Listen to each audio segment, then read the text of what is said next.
Bismillahirrahmanirrahim.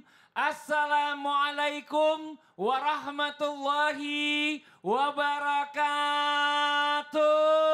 Waalaikumsalam warahmatullahi wabarakatuh. Jamaah. Yeay. Oh jamaah. Yeay. Alhamdulillah. Alhamdulillah. Alhamdulillahirrabbilalamin. Allahumma sholli ala Sayyidina Muhammad wa ala ali Sayyidina Muhammad. Rabbis rahli sadri wa yassirli amri wa luluqdatam min lisani yafqahu qawli. Shadaqallahul azim. Jamaah Islami Tunda yang dirahmati Allah. Masya Allah, alhamdulillah. Hari ini kita bertemu lagi di Islami Tunda. Sebelumnya kita mau ucapin terima kasih banyak buat jamaah dari Cianjur dan Lampung. Tepuk tangan lu dong yang sudah mampir ke studio. Masya Allah, terima kasih banyak Bapak Ibu. Masya Allah, dan juga jamaah Islami Tunda yang di rumah yang dirahmati Allah. Terima kasih banyak, mudah-mudahan semuanya dalam keadaan sehat walafiat. Amin. Saya mau tanya sebelumnya sama Ibu, pernah gak ngalamin hidup kayaknya ngerasanya susah banget? Pernah gak Bu? Pernah ya? Hampir semua orang itu yang namanya kehidupan itu kayak roda berputar. Kadang ada di atas, kadang ada di bawah. Bahkan orang bilang istilahnya ada di titik terendah. Ada yang bilang, wah pada saat titik terendah kayaknya kok duit susah banget. Gak punya apa-apa, di rumah beras habis, macam-macam dan lain-lain. Tapi ya mudah-mudahan apapun itu yang kita alami, mudah-mudahan Allah bisa balikan lagi situasinya menjadi banyak rezekinya. Amin. Nah hari ini kita belajar sama-sama ya, yang lagi mungkin down saat ini gak boleh sedih. Ya mudah-mudahan Allah angkat lagi derajat kita, ditambahkan lagi rezekinya. Apa sih temanya? Temanya adalah siapa tahu titik terendah bisa jadi titik terindahmu. Alhamdulillah. Jamaah. Kita lihat dulu sebuah video tayangan ya. Tentang apa? Tentang pengakuan dari sang ibu yang dibuang ke panti jompo. Nauzubillah summa nauzubillah. Ini dia tayangannya. Nauzubillah summa nauzubillah ya. Mungkin kalau seandainya mau nitip orang tua biar orang tua punya teman gak apa-apa. Tapi kalau sampai 5 tahun gak dikunjungin keterlaluan namanya. Oh bukan nitip, buang. Buang. Iya nauzubillah summa nauzubillah. Tapi inilah dia mungkin juga yang dirasakan ibu tadi adalah titik terendah dalam hidupnya. Saat keluarga sendiri ya menjadi seolah-olah kita tuh jadi orang asing ya. Bahkan kayaknya tadi dibilang sama ibu, lo kayak dibuang. Mungkin mereka anggap saya udah gak ada kali, udah mati kali katanya gitu. Udah meninggal kali, nauzubillah summa nauzubillah. Bagaimana caranya ini Ustaz Syam saat keluarga sendiri merendahkan bahkan membuang kita, tapi kita tetap yakin sama rencananya Allah ini ada yang indah nih buat kita nih.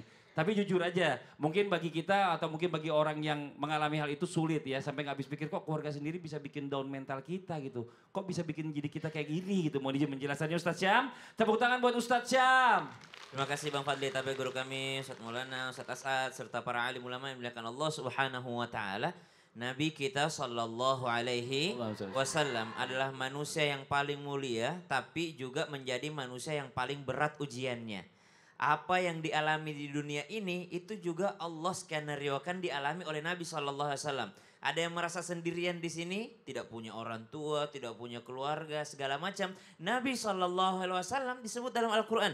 فَأَمَّا الْيَتِيمَ فَلَا تَقْهَرْ وَأَمَّا السَّائِلَ فَلَا تَنْهَرْ وَأَمَّا بِنِعْمَةِ رَبِّكَ فَحَدِّثْ.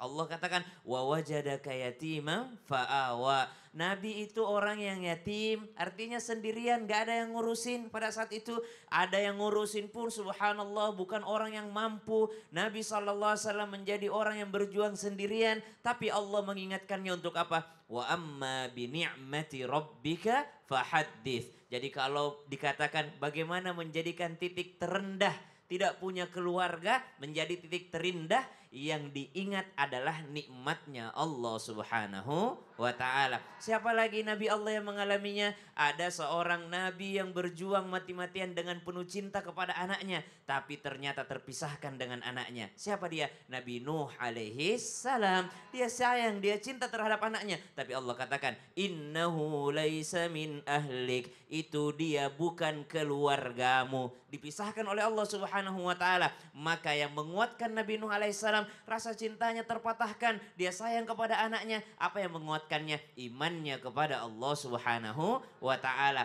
Banyak kok di antara teman-teman sekalian yang broken home, yang tidak punya keluarga, yang mengalami titik terendah tapi bangkit dari sana. Kenapa? Karena fokusnya bukan pada masalahnya, tapi fokusnya kepada solusinya. Di antara yang membuat seseorang bisa kuat, lanjutan surahnya, alam nashrah laka sadrak, bukankah kami telah melapangkan dadamu? Artinya fokus saja untuk mencari solusi, jangan fokus terhadap masalahnya. Oke, makasih banyak Ustaz Syam. Tepuk tangan buat Ustaz Syam. Jamaah. Mungkin yang masih muda pernah ngalamin nih. Mungkin juga zaman-zamannya dulu nih ibu bapak pernah ngalamin adalah apa sih titik terendah seorang anak-anak muda itu pada saat dia sudah berharap ada seseorang menjadi jodohnya. Ternyata orang itu nggak mau sama dia. Sedih nggak Bu? Pernah ngalamin Bu? Iya ada yang pernah ya Bu ya, Masya Allah luar biasa. Berarti hidupnya indah ya Bu ya. Ya kan hidup harus begitu, harus seru gitu ya. Kayak kadang-kadang gitu ada orang yang ngerasa aduh cinta bertepuk sebelah tangan. Makanya kayaknya Allah nih nunjukin nih titik terindah orang itu dengan mempertemukan seseorang itu kepada jodohnya yang tepat. Nah caranya kenapa manusia itu harus melalui cinta sendiri. Atau melalui cinta dirinya sendiri. Kita coba tanya guru kita, Ustadz Maulana. Pakar cinta. Pakar cinta. Tepuk tangan Ustadz Maulana. Luar biasa silakan Ustadz. Sasat, makasih dan Masya Allah Sasam. Bismillahirrahmanirrahim. Allahumma salli ala sayyidina Muhammad wa ala sayyidina Muhammad. Berbicara tentang titik terendah dengan cinta. Ketahuilah cinta itu adalah anugerah. Tapi patah hati itu kehidupan. Camkan ini. Maka ketika orang terjadi bertepuk sebelah tangan cintanya, tidak diterima cintanya, tenang saja. Jadikanlah ini sebagai ujian kesabaran dan ridho menerima ketentuan yang sudah ditetapkan oleh Allah. Karena jodoh itu rahasia. Tidak ada yang tahu jodoh orang. Dan sampai di mana akhirnya jodoh itu. Kalau dia sudah menikah tapi dia putus, itu wajar. Karena itu adalah kehidupan. Bagaimana kita menjalani kehidupan itu tergantung dari diri kita. Makanya ketika terjadi seperti ini, tetaplah beriman.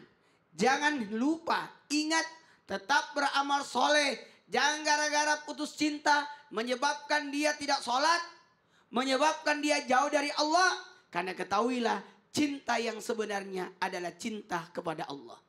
Maka semuanya dilakukan sebagai apa? Semua yang kita cintai karena Allah, sebab Allah, untuk Allah. Masya Allah. Jadi yang menurut kita baik itu belum tentu baik buat Allah. Iya, makanya cintailah seseorang yang mengantarkan kamu dekat dengan Allah. Masya Allah. Kalau ada cintamu yang menjauhkan dari Allah, itu bukan cinta yang Makasih banyak Ustadz Maulana. Masya Allah jamaah.